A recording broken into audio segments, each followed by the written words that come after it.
Hello Recording has everyone, started. my name is Ashwini Sonar. I'm the growth engineer at CustomFit.ai. Today we are here with Aparna Kulkarni. She's the we can say they eat and drink B2B tech marketing. So she's into B2B tech marketing for 10 plus years. So let us, without wasting any time, let us go ahead and know about how they do the marketing and how they move ahead, how she has come up to this stage. Welcome, Aparna. It's Hi, our Ashwini. pleasure. Hi, hi. So it's our pleasure to interview you. Our audience would love to hear about you and your journey so far. Can you please take us through your marketing life? Yes, so like you described very well, I'm a B2B technology marketer. I've been working in marketing for around 10 years now. And with the phenomenal startup ecosystem that has been developing in India, I've had chance to work with some really great startups that have come up in India. So I have been given the opportunity to work with brands that were involved in cybersecurity. Like there's a company called Unikin that I work with, an IoT company. I work for so IoT turn has to specializing technologies that I work with. I got chance to set up brands for two phenomenal product companies that have emerged in India. With one is Unikin, one is Altazon. So both of these companies are doing extremely well today, and we've basically gotten a chance to understand every element of marketing, set up everything, grow everything organically, paid wise, which led me to understand that my true love was for helping out or working with startups in B2B SaaS. So, which that then leads me to understand that I really wanted to stay in this field. I love marketing and I love 360-degree aspects of marketing. So, which means I don't like to be just a specialist in one aspect of marketing, but I like to take like a 360-degree look at it because your customer is basically going to be everywhere these days. So you need to have people who understand every single aspect rather than just looking at it from a social media point of view, constricting it into a channel or constricting it under just somebody who understands one medium instead of the whole 360-degree view. Great, great. So, continuing with your spirit, I would like to understand what marketing philosophy you follow to keep up this spirit. Uh, Number one, don't take anything for granted. Marketing is a exciting, very dynamic field. So apart from the a few marketing principles that stay constant, this is a very exciting field. Every day there's something new to learn. Every day there are people who are doing such phenomenal stuff that every morning I wake up, I check LinkedIn and I see that there are some phenomenal case studies happening in B2B, happening in B2C. There's a ton of creativity. So every day there's going to be different. There's going to be different things to be learned. You cannot put yourself in a box and just leave it to status quo, thinking I have learned everything that's there. So marketing is evolving, and you need to be quick, agile, and on your feet as well all the time. I So think that I believe is my marketing philosophy. Keep learning and have that spirit to learn as well, always. I think that would be a very valuable sentence, I would say, in like who are just into marketing field. For them, this is a very point to be noted. Let me let me continue with that. What is that one marketing metric which you would love to go for a picnic on a lonely island? Mine is conversion rate. For me, it's churn rate actually, because SaaS is basically a very interesting field. So while customer acquisition is important, customer retention is also very, very important. So conversion rate is important, but retaining people who you have converted is also important.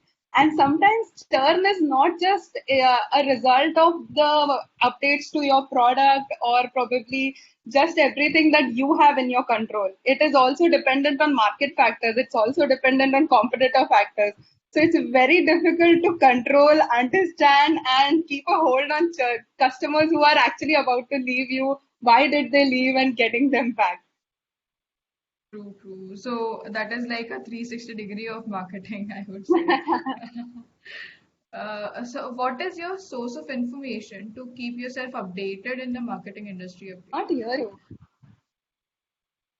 Hello? Hello? Hello? I Yeah. lost you.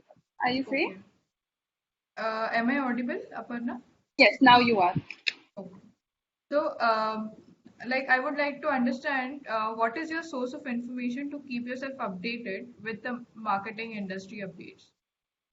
So earlier, I used to, when the community spirit or networking was not an active part of our lives, then I used to rely on courses or buying huge amount of marketing books to keep up with the thing. But nowadays, I find just going through your LinkedIn feed, following marketers who are doing phenomenal stuff, Indian and global marketers as well. They are doing some pretty great things. Following them, there are some amazing newsletters for marketers also which come up.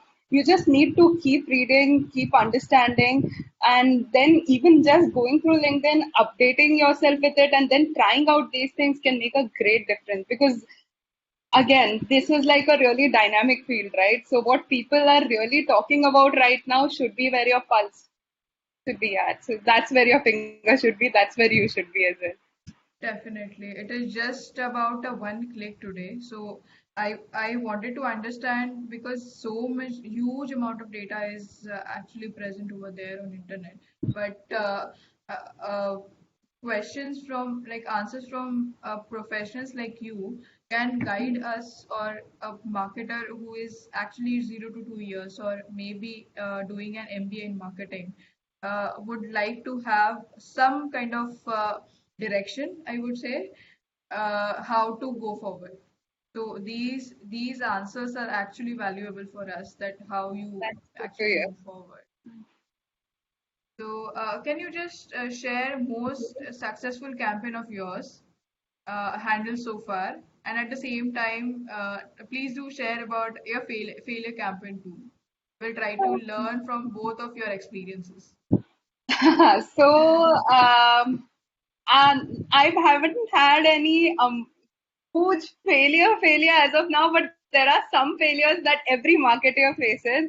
My pet peeve and one of my biggest fear is around email campaigns because the subject line should not be wrong. What if you send it to the wrong people, wrong time? So that I started my campaign career very initially in email marketing. So for like a brief span of 10 months, I was working in pure email marketing for a B2C company. That was my shortest stint and only B2C stint, which made me realize I should go back to B2B maybe. But email marketing, I realized, is it's so critical and it's about all the minor details. So all of my fears and my biggest failures come through email marketing, which makes me 10x cautious before sending out any sort of email now. Okay. And Because about a successful campaign of yours. so successful campaign in around 2000. Hello, Aparna? Photo in that time. Hello, can you Yeah, hear me? yeah. Right now we Hello. can. Yeah, right now we can hear. Okay.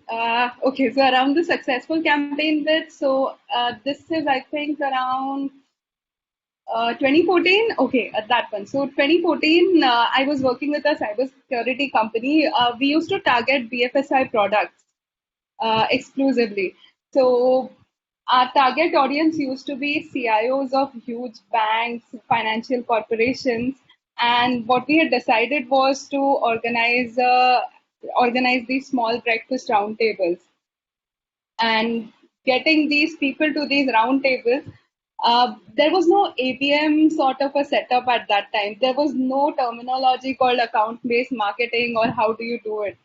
then. But what we decided to do was instead of just writing them an emailer and hoping to God that they'll turn up, or writing emails to them again and again, we decided to get a little more creative and decided to approach them via various mediums. We started to do LinkedIn outreaches through salespeople. We started to do display ads on portals where there would be. We started to do LinkedIn ads where they would be. We would ask our CXOs, we would check our CXOs network, see if they had a mutual connect. So we started to approach them from like 2, 3, 5, 6. So we had a list of 12 touch for every person to make sure that they actually reach there.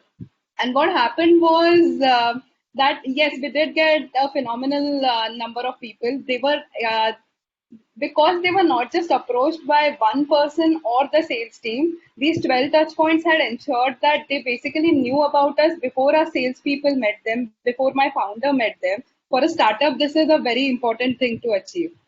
And we did get the required attendance. We exceeded what we needed as well. But the phenomenal thing I realized was that years later, when I was studying about ABM and account based marketing, this is how we had done it as well. So we found out a list of accounts that was needed. We found out where these customers stayed. We drew personas for them and we targeted them through various mediums. So we had, so account based marketing was already there. We did not have a cool name for it yet, but we had done this That in is a sort true. of way. Right now, nowadays, it has come up to a digital world, and everything is getting digitalized. And sitting over here, like we are doing that, we are communicating with each other and conversing Absolutely. about marketing. You are there in Goa, I am there in Odisha, and this is the power of digital world, I would say. Absolutely. No And denying that. Mm. that is applied to ABM and our marketing strategies. Yeah, yeah. We are basically these 2 years, I believe, especially because of the pandemic, we are basically enabling sales teams more than any day time before. We are basically doing sales at scale now. So basically, if were able to talk to 5 people before, now we are talking to 100 at the same time. True, true, I agree. So you have taken my next question.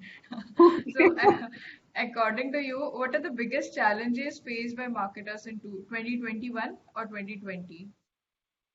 So I think 2021 is also turning out to be pretty similar to 2020, which was not what That we is had thought completely about as well. I think, yeah, the first part of what you asked me already answers this question. 2021 and 2020 have come up with their own challenges. See, it's very difficult to keep marketing in an environment like this.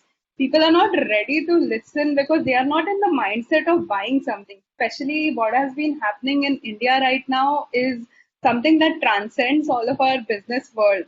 It's like this world has intruded in our business conversations as well. So it's very important that while we are marketing now, we should not be tone deaf to what is happening outside. We have to be considerate about it as well. And around the marketing side, there's a Zoom fatigue. See, the reverse side of what we just talked about, the fact that we are in different parts of country, yet we are communicating with each other. The flip side of this is that we are basically on Zoom calls all the time. We are basically online 24/7, which means that everybody is producing content now. Everybody has a LinkedIn channel. Everybody is doing the same things as you. So how do you make yourself different? How do you make sure that your customer notices you in the clutter? Because everyone is digital first now. Everyone is there on, basically there are only 4 to 5 channels for all of us B2B marketers, right? So maintaining the differentiation in the chaos today, making sure that your brand and you can cut through the clutter to reach your customer is the biggest challenge today. Uh, I would like to understand more about this, Aparna. So, how would you deal with the situation as a professional into B2B? You mean the in second part this of the era? question, the clutter? Yeah, yeah, and the clutter. I think now number one cardinal rule of marketing here is going to be understand your customer. Understand your customer as a human being. Understand their problems. Don't just see my product has one, two, three, four features, and this is how I can sell them. Don't understand that. Understand how your product can help them in their day. Are there KRAs associated to you? They are also an employee at the end of the day, right? They have their KRAs. Does my product help them achieve their KRAs? What was the problem? Are they facing sleepless nights because they don't have a cyber security solution? Or why want to buy this? Why would they spend these 30 minutes?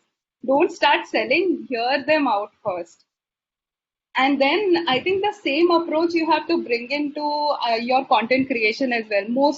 I think we've been seeing this content, customer centric content revolution for like 2 years, 3 years now on LinkedIn and stuff. But I really like seeing that now people think about what my customer would like to read and put it on their channels rather than just literally putting out my product has these XYZ features that would really help you. Then the 3 likes you get are from the team, from your team members who are on LinkedIn, and 1 like from probably your partner or one really loyal person who likes your company page every time. But then you will never have those results, and then the team comes back at marketing and says, see, our social is not working anymore. But it's because you're not saying what your customer wants to hear, right?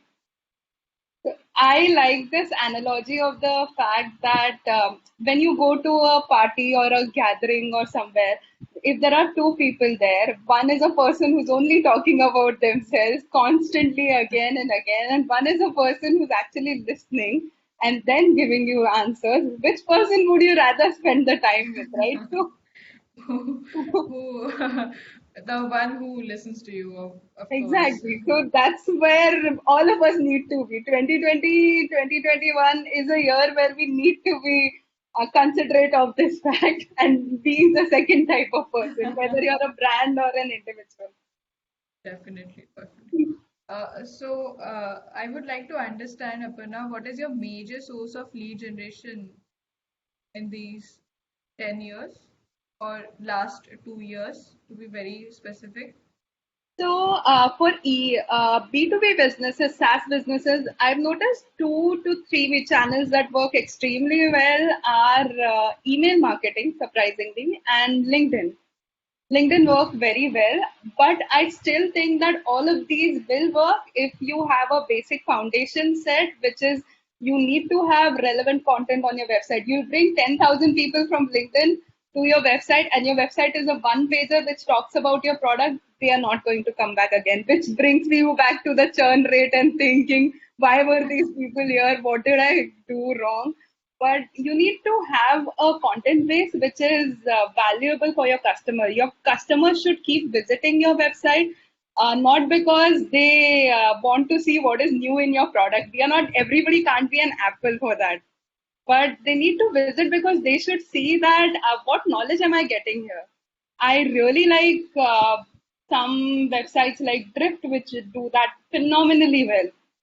It's like they have designed courses on conversational marketing and things like that, which means people actually go there to learn about marketing, understand about the product, and see, selling their product is a sideways advantage which they gain automatically. But if I have a website where people or my target customers come to visit just to see what new blogs have posted, or just to see, hey, these people do post some interesting content. See, they won't come organically, but even if they read my newsletter and find things which are relevant to them, they will come there.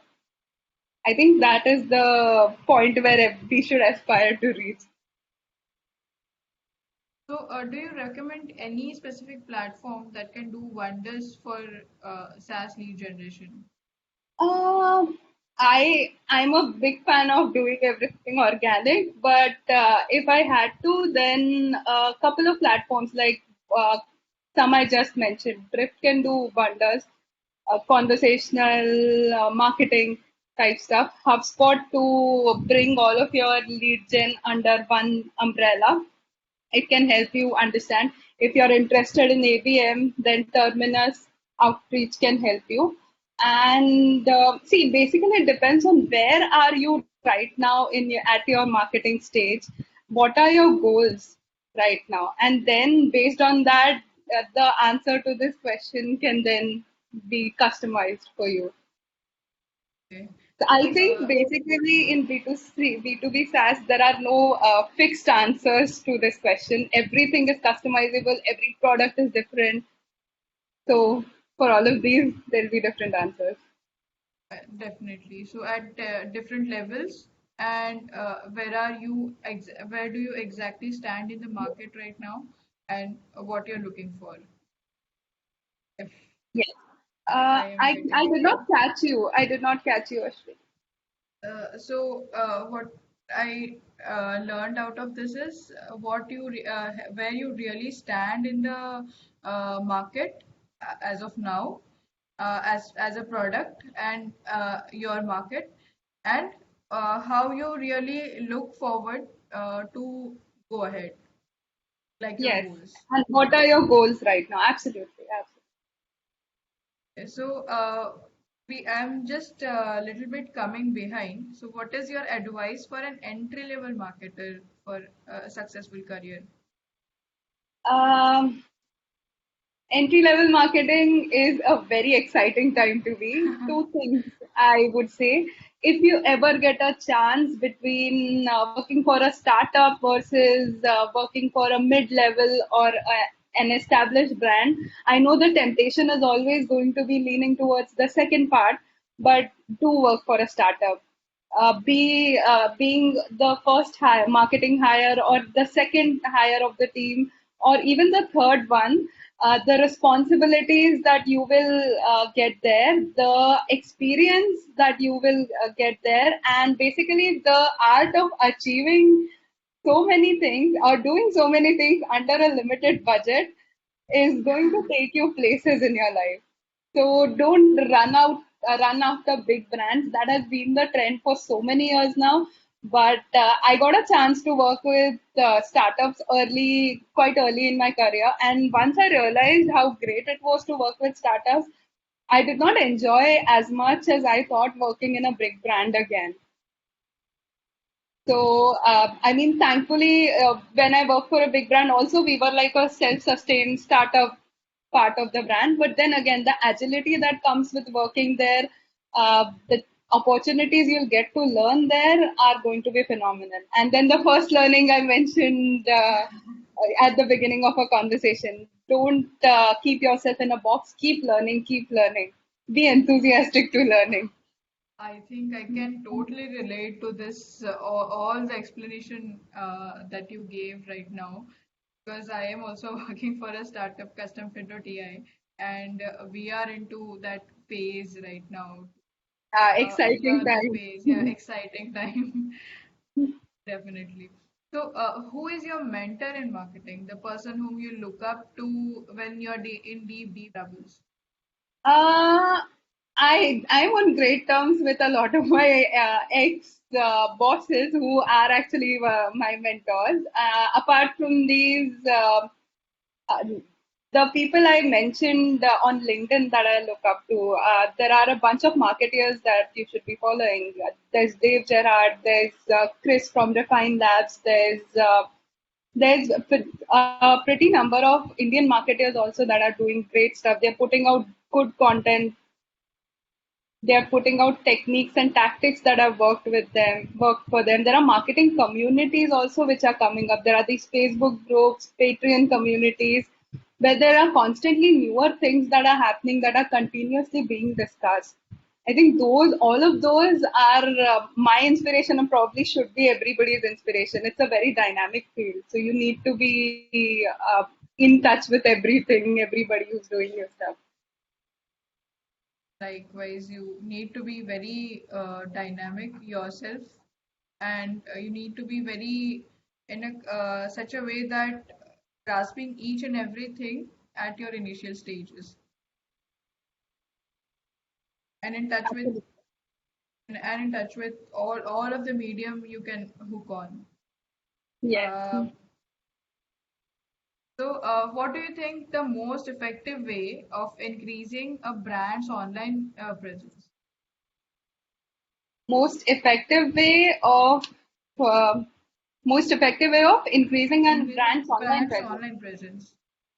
I actually am going to answer the organic way of this. I think social media. Social media is a very useful source, particularly for B2B SaaS. LinkedIn and Twitter are two channels which should be very adequately paid attention to. And like we discussed this already, what you post, how you post it, don't post with just random stock images, posts that are not talking about anything to your customer. Think about all of this comes back to the customer persona, customer analysis that we talked about. Think about why is my customer on LinkedIn? What might he be looking for? What are the things that he's looking for that we might have as a solution? Don't talk about your solution directly. Talk about your customer's problems. Talk about how they might affect him. Talk about some other consequences of these issues. Talk about how somebody else got rid of these problems. And that will bring that customer to understand that these people know their game. They are not just here talking about only their Their product. product. So be interactive, and yeah, and be interactive with people. It's not a one-sided conversation anymore, right?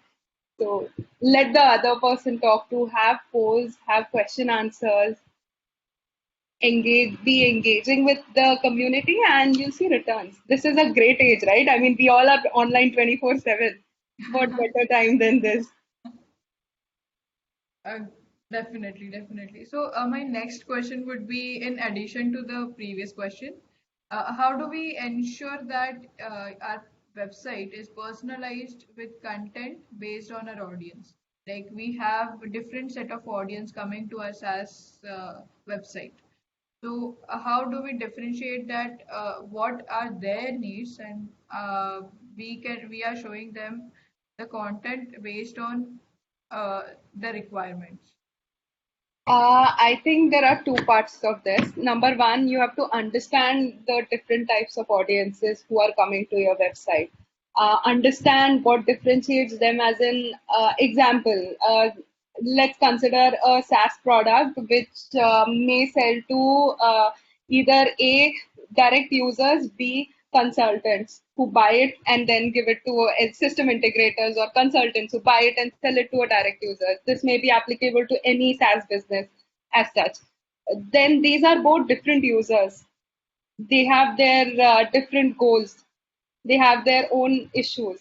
So you have to understand and have content for both your personas. You need to address both of your personas. And on the landing page itself, you need to understand, they need to understand what actionables are there for me on this. You need to have clear cut content everywhere, action driven content everywhere. There is a part of conversion optimization. I know that talks about which tool to use to personalize the content. But my take here is that first have all of that on your website. First, build the right foundation. Address all your personas on the website. Understand what a customer would want to see first. Because for them to take an action to go to the next step, first they need to be convinced that you're the right person. It takes what, a fraction of a second to cut that tab and go to the next tab for that customer, right? So what will make them stay is what is your skill as a marketer. So have user generated content, have testimonials, have customer reviews directly, have direct. I mean, if you're receiving awards, if you're getting published, have third party references there wherever possible. People tend to believe other people more than they tend to believe the brand themselves, because References, we marketers definitely. are phenomenal exaggerators as well. So have user generated content, have content that resonates with them.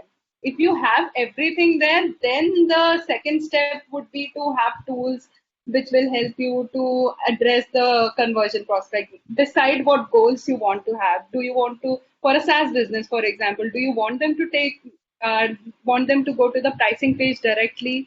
Do you want them to instead go to the demo platform first? Would you want them to contact you first? Would you want them to schedule a Calendly appointment? Decide what your call to action is.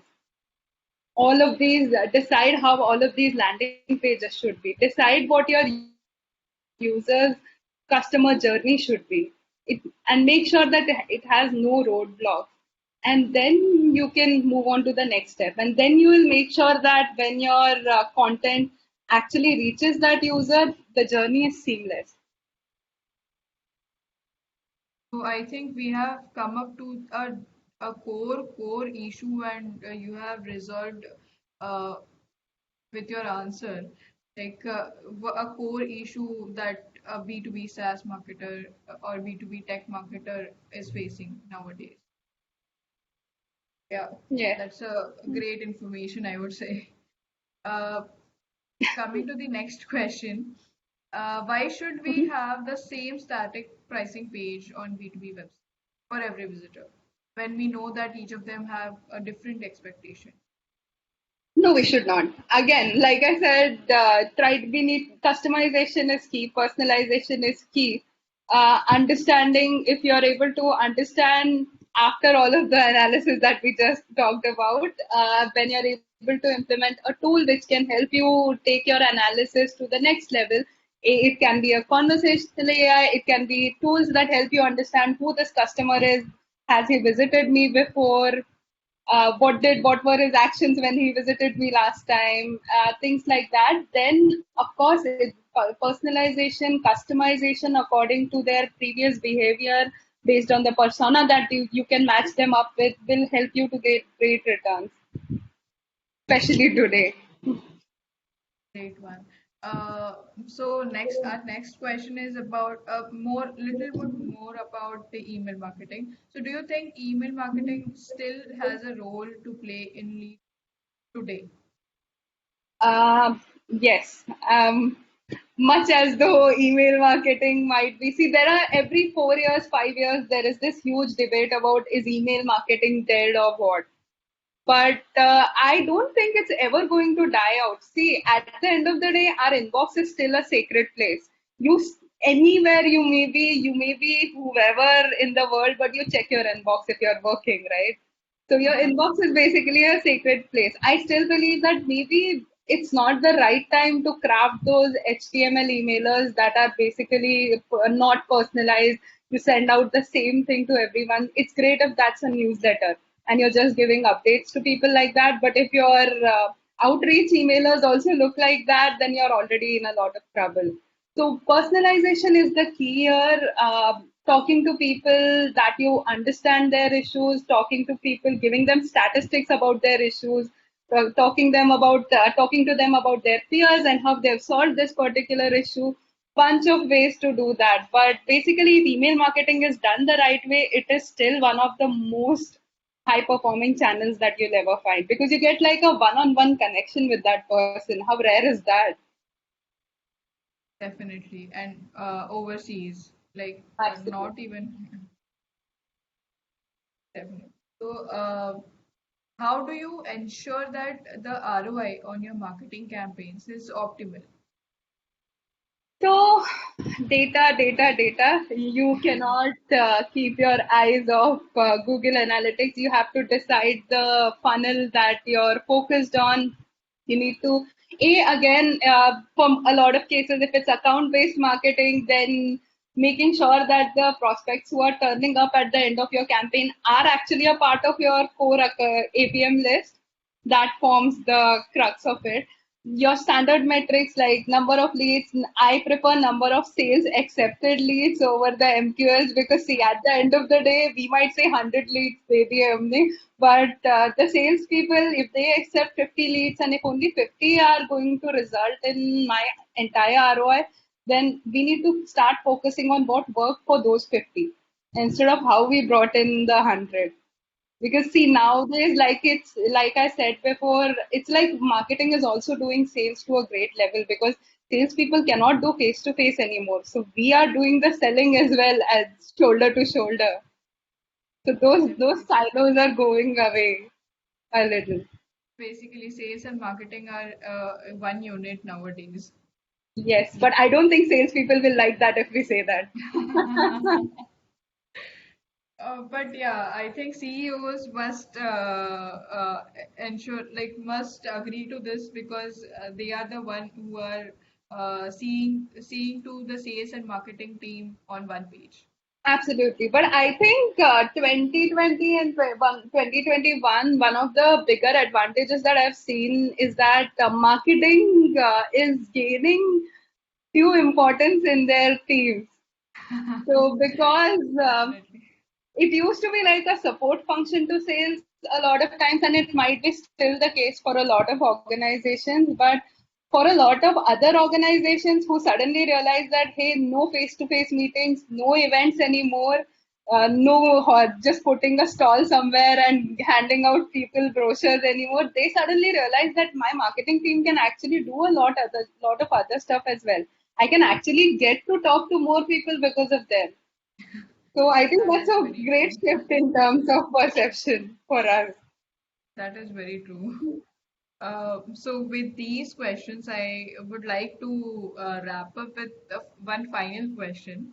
It would be great if you could share any precious information with our audience, which can make them successful marketer. I am That's a pretty sure lot your of audience will be a group of successful marketers already. that's a lot. Like it was a lot to learn from you. It's a very valuable information. I just would like to understand in maybe a one sentence that uh, you have followed when you started over. Um, One sentence that I followed was see, be enthusiastic to learn is something I have followed throughout my entire life. So I only quit probably an organization when I think that I have learned, I could learn everything I've done here, and now what I'm supposed to do on a day to day basis is just replication of what we were doing again and again. To be open to learning new things, doing new things. I mean, it's one life, right?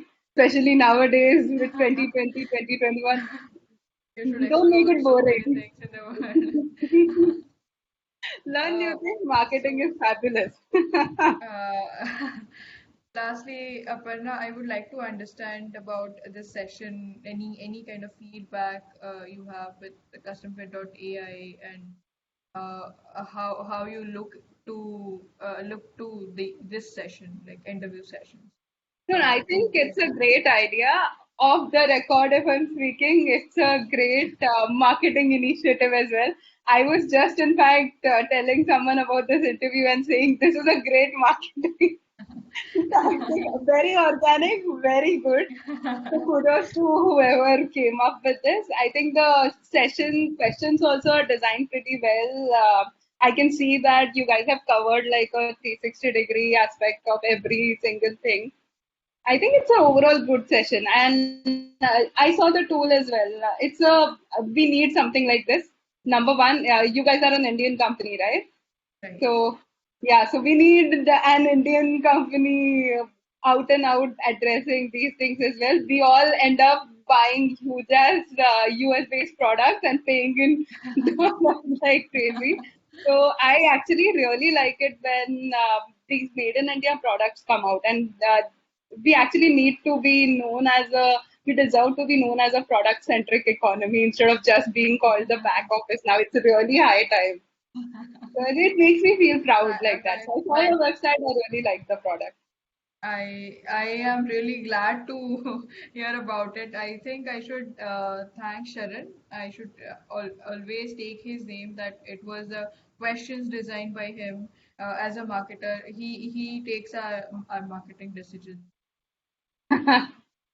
So yes, definitely it's Sharan's efforts to come up with these kind of questions who can really bridge the gap between professionals, marketing professionals who are 10 plus, 15 plus years of experience in marketing, and the one who is starting with doing an MBA or in between 0 to 2. Yeah. I think these MBA level marketers actually should be talking to professionals very early